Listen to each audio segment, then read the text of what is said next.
What is going on, everybody? You are watching HP Garage. Thank you guys so much for clicking on the video. Today we're going to be talking about the Ninja 400 and the Ninja 650. We're going to talk about where they're the same, where they're different, and which one I think you should buy depending on what type of riding you want to do. Real quick before we start, guys, if you get to the end of the video and you enjoyed yourself or I helped you decide which type of motorcycle you prefer, please consider liking and subscribing. It would really help me out. But with that being said, let's go ahead and get into it.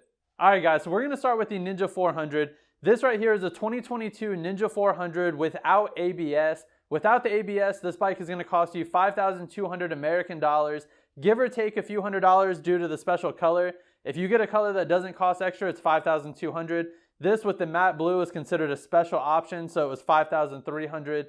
The ABS model comes in at $5,600. Again, give or take a few $100s if you get one of the special colors. Now this bike comes with a 399cc parallel twin that makes a claimed 49 horsepower, 28 pounds of torque. So this bike is definitely no slouch. It is one of the most powerful, if not the most powerful, in the 300 to 400cc class. It makes this bike really fun to ride, and it's more than capable on the highway. You guys are going to see what it's capable of when we get it out on the road after this. Next, I want to talk about the size of this motorcycle because it is very approachable. It has a 30.9-inch seat height, which is extremely friendly to shorter riders, females, and people who just aren't that experienced. You know, it gives you that safety net of being able to put your feet down.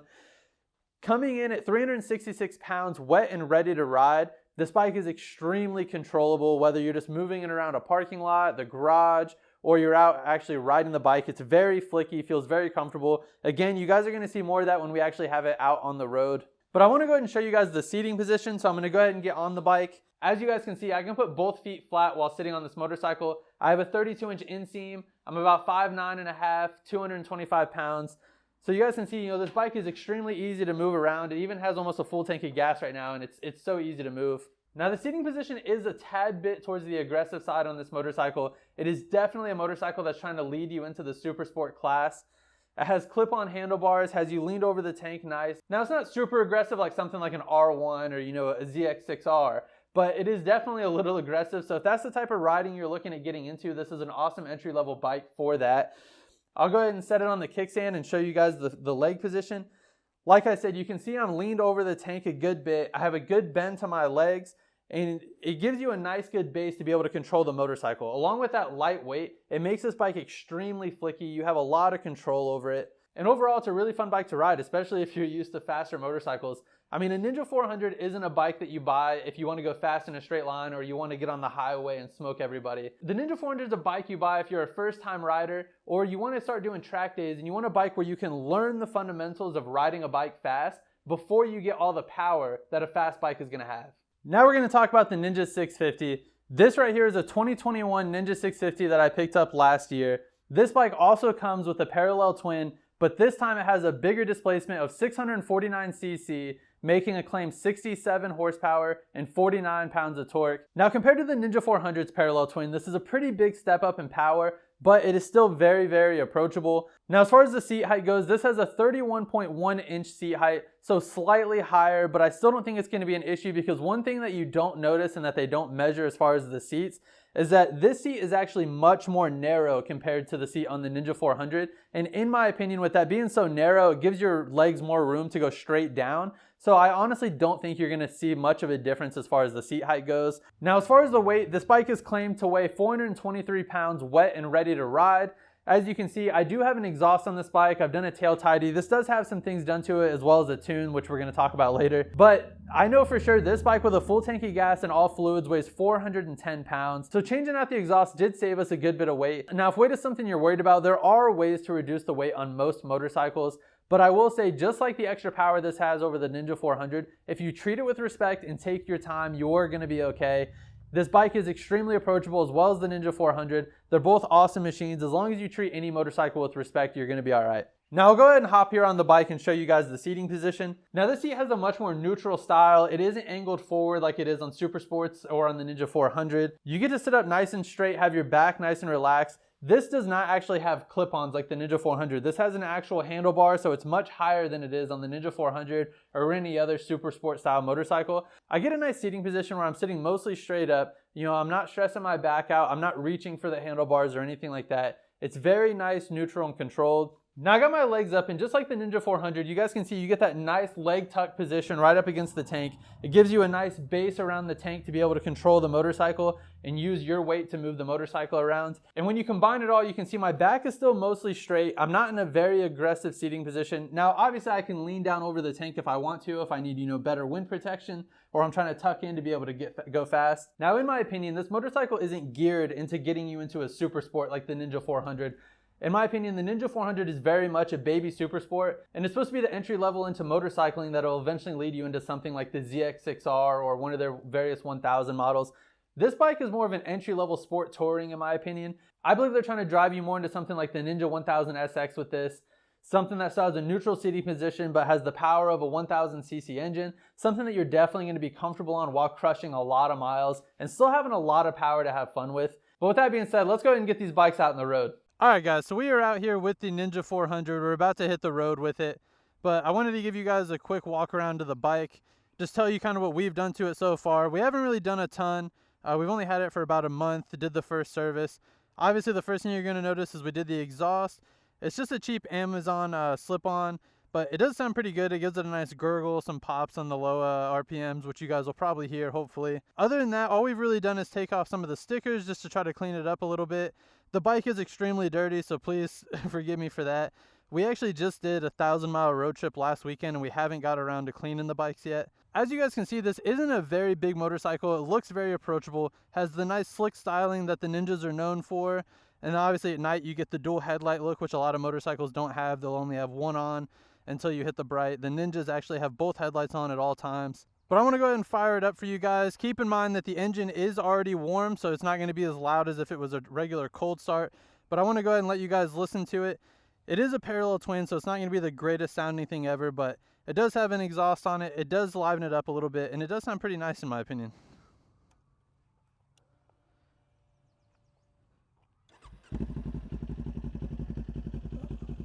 So there you guys go. I'll get down here so you guys can hear it a little bit. It has the usual thump that the parallel twins have. It definitely doesn't sound like your typical 4-cylinder sport bikes, like your 600 cc's and your 1000cc bikes. All right guys, let me give you guys some revs so you can go ahead and hear it.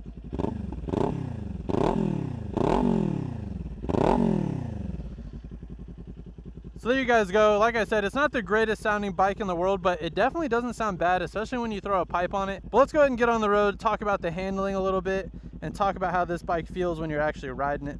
All right guys, so we're out here on the road now, and the first thing you notice when you get on these small displacement bikes is that everything is so smooth. There isn't so much power that you're gonna feel like it's trying to get away from you. The clutch is nice and smooth. It's not overly torquey. Everything is just really easy to handle, very smooth and very approachable. One thing I do want to point out, because some people do care about it, is that the dash is pretty old school. It's just a normal LED dash, nothing fancy. It does have a gear indicator, a clock. You just have the regular bar gauges as far as temperature and fuel go, but it does give you, your average miles per gallon. It lets you know that to the right of that when you're in eco mode. And it does also have a range counter to let you know about how far you can go, which in all honesty, I don't think it's really all that great. It seems like once you start to get under half a tank, eventually it'll just quit telling you as if it's not really all that sure.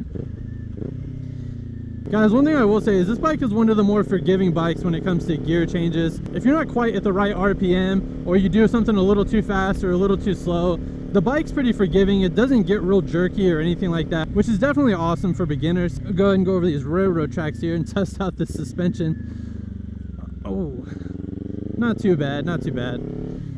As far as the suspension goes, it's a pretty normal setup. The only adjustability you get with this is preload adjustability in the back. I personally haven't messed with the preload on either bike. For one, this isn't my bike, so I'm not gonna set it up for me when the person that actually rides this is almost 100 pounds lighter than myself. Guys, back here on this windy road, this Ninja 400 is the perfect bike to have. In my opinion, the Ninja 400 isn't the type of bike that you're going to want to ride, on really long trips. Is it capable? Of course. Like I said earlier, we just did 1,000 miles on it over last weekend, and the bike did awesome. The bike stayed at highway speeds the entire time, no issues.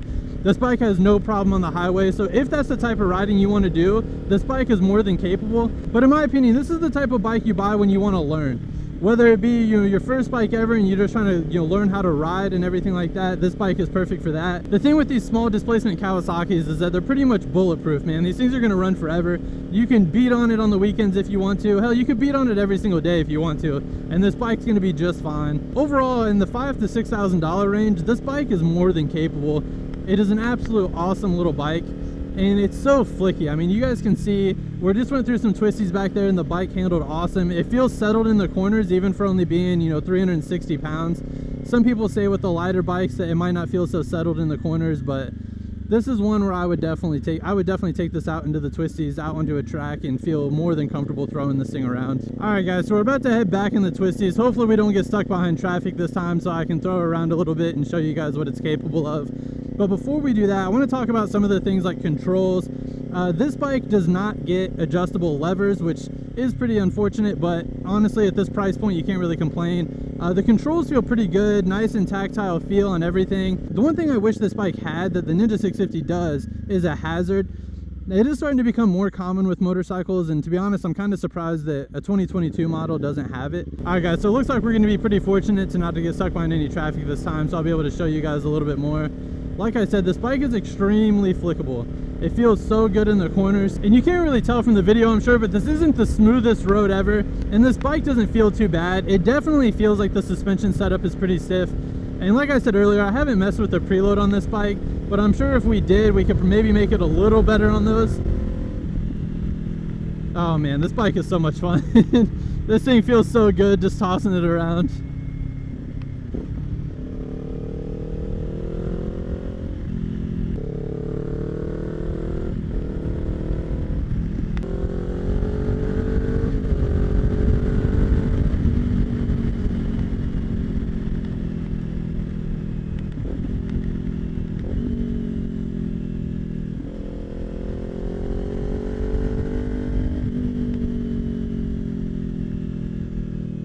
Alright guys, so as you see, this bike is extremely capable, man. This thing is definitely a lot of fun. Like I said, anything from new riders to seasoned riders are going to have so much fun out and about on this thing. Alright guys, so as far as brakes go, since we're pulling up to the stop sign, this does only have a single rotor in the front and obviously a single in the rear.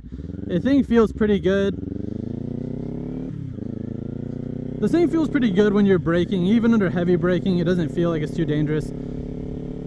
This thing does feel pretty good under braking. It doesn't have ABS, but it doesn't feel like it wants to lock up too easily either.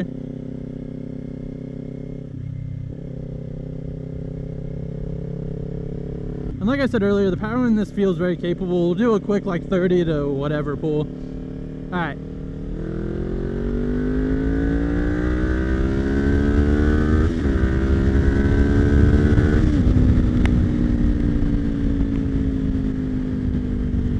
So as you guys see, this thing does make pretty good power. Like I said earlier, I feel like this bike is more akin to an actual super sport rather than the 650. But let's go ahead and get on the 650 and see what that's looking like. All right guys, so we're out here with the Ninja 650 now. First things first, so you guys know everything that's been done. As you can see, all the stickers have been removed. The only thing on it is the Kawasaki on the tank that you can't take off. You guys can see it has the full Two Brothers system on there. It does have a tail tidy. Originally it has the same thing that the Ninja 400 has, the big plastic tail piece for the turn signals and the license plate. It does have a tall smoked front windshield from Puig, and that is it, other than the tune, which we're going to talk about once we get on the road. But I want to go ahead and fire it up for you guys so you guys can go ahead and hear it, because this bike does sound pretty mean. Like the Ninja 400, it does have a parallel twin, but it's a much larger displacement, so it gives it a nice deep tone. But it does have the same 180-degree crank, so the tone and everything is essentially the same. Like I said, not the greatest sounding engine of all time. There are better sounding bikes like the MT-07 and things with, a 270-degree crank. They sound a little bit more rowdy, but it definitely doesn't sound bad. I'll go ahead and fire it up for you guys now. And like the Ninja 400, the engine was already warm, so you're not going to get the really loud cold start sound. But this is what it sounds like at idle. I'll go ahead and give it a few revs for you guys.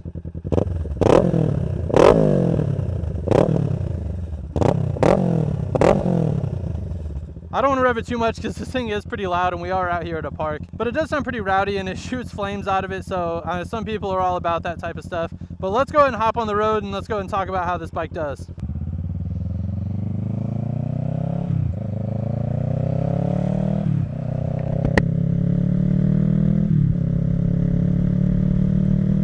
All Alright guys, so now that we're out here on the road, the first thing I want to talk about is the display. As you can see, we do not have an analog tack. We have a full screen on here, and this thing is very crisp. It is very easy to read, whether it be daytime, nighttime, whenever.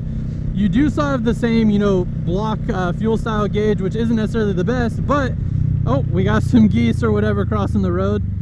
Oh, they're so adorable. I don't know if they're just gonna jump off the bridge or whatever, but anyways, so as I was saying, just like the Ninja 400, this does show your average miles per gallon as well as, your fuel range, but same as the Ninja 400, once you get below like half a tank, it just eventually just quits telling you and you have no idea. But you get a clock, your odometer, all your usual stuff is on there. For this, the temp gauge though tells you the actual number, and keep in mind that that's coolant temperature, not oil temperature. Some people, assume that's oil temperature, and that's not necessarily correct. But one thing that this bike has that the Ninja 400 does not is Bluetooth connectivity. And what I mean by that is you can download a Kawasaki app and connect it to your motorcycle. And on the application, you'll be able to see all the details about your motorcycle, mileage, fuel, everything like that. And it'll actually show you the location of your motorcycle on the app. So for whatever reason you park it and I don't know, you forget where you parked it, it will show you the location in which you left it. Now, it's not a real-time location, so you can't have the bike off and open the app, and if you move the bike while the bike was off, it's not going to show you where it moved to. So unfortunately, it's not like a theft recovery device where if someone steals it you can see where the bike went. That's not how it works. It shows your last live location. So actually, if you drive it somewhere with the app connected and then you turn your Bluetooth off and then drive 100 miles to another location, the app will still actually show the motorcycle back where you originally had it when the application was connected to the motorcycle.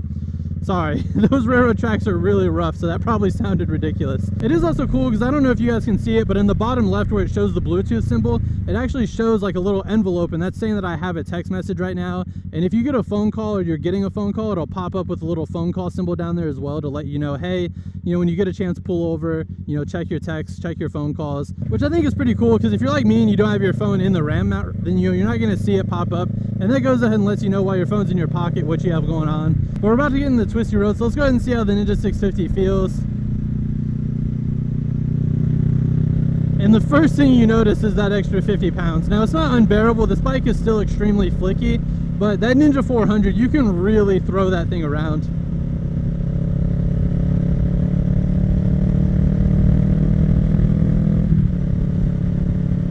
Now, as far as the shifting goes, this bike is also extremely smooth. Just like the Ninja 400, the throttle, clutch, and everything feel extremely friendly. One thing I will say, just like the Ninja 400, everything feels very smooth and approachable. One thing I will say stock is that the throttle is actually very jumpy. The on-off throttle is very lurchy and it kind of pulls you around a little bit. This bike actually has a tune in which the secondary throttle bodies are completely locked open, and the throttle becomes extremely responsive after that. It almost completely eliminated that on-off throttle jump completely, and the bike feels so much better because of it. It's also so much quicker. You're getting 100% throttle all the time if you actually open it wide open, whereas before you weren't.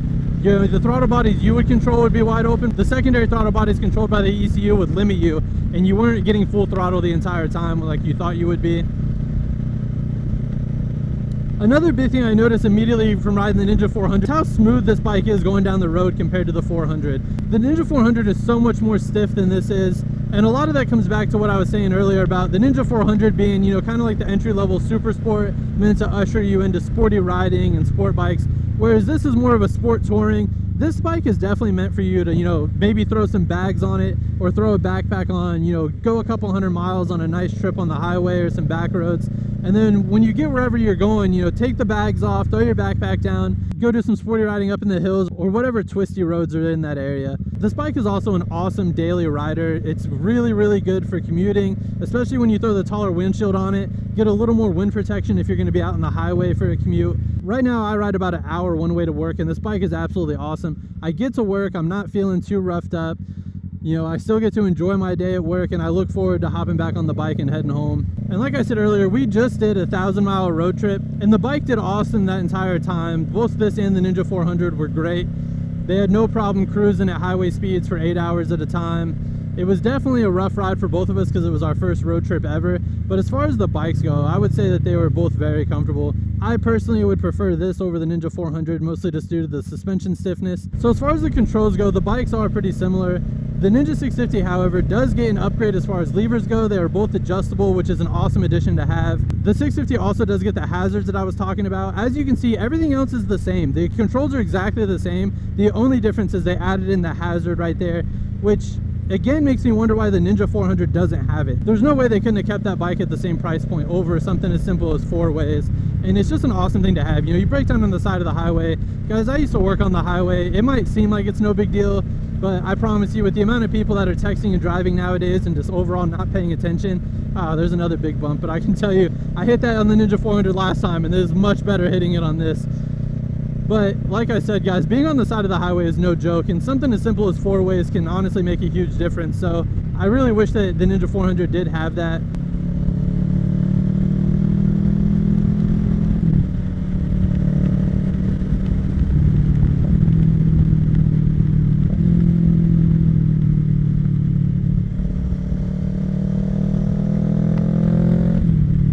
Now, as far as shifting on this bike, guys, I do believe that it is very forgiving. It's very easy to ride.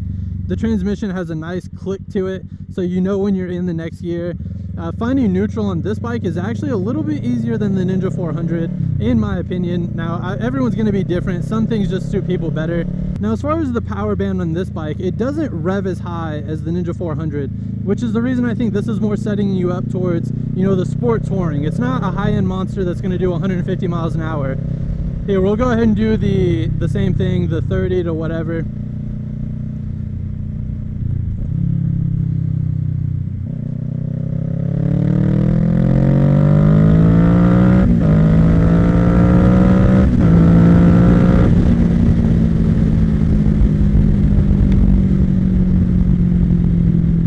Like I said, it does not rev as high as the Ninja 400, and most of your power is in that mid-range. You get all of your torque and most of your power right there in that mid-range, and the bike feels really good. One thing I will give this over the Ninja 400 as far as, you know, daily riding is that at almost any RPM in this bike, you're gonna have enough power to get going. So what I mean by that is, you know, I'm in 5th gear, and I'll go ahead and slow down to like 40 miles an hour. You know, typically being in 5th, only going 40 is probably too high. You probably want to be in 4th, maybe 3rd, depending on what you're trying to do. But look, even in 5th, I can give it gas, and I get going plenty quick. So you definitely feel that power band. It's very different compared to the Ninja 400, where in the Ninja 400, you're probably going to want to downshift to be able to get going at a decent rate and just not stress out the engine. All right, guys, so that pretty much sums it up. So the TLDR, Ninja 400, cheaper, coming in at about $5,300 to $5,500. Less power, less torque, very approachable, more geared towards someone who wants to stay in the super sport class and move up to, you know, a 600cc or a 1000cc bike. Ninja 650 seems to be more geared towards sport touring, you know, something moving up into like the Ninja 1000 SX or something like that. This is for someone who wants to crush highway miles but also wants to have a sporty bike on the weekends. Now, if there's something I missed, and I'm sure there is, leave a comment down below, guys. If there's any questions I didn't answer, definitely drop it below, and I'll try to get you guys an answer. If it's big enough, you know, I'll make a whole nother video if I have to, just to make sure your questions are answered. But I hope you guys enjoyed the video, and I hope I explained enough to help you guys make a decision. Either way, you guys are going to have an awesome time on either bike, even if you choose to go with something else. At the end of the day, guys, a motorcycle is a blast to ride, and it's so much fun. Just make sure you guys are being safe out there. But until next time, I look forward to hearing from you. I'll be seeing you.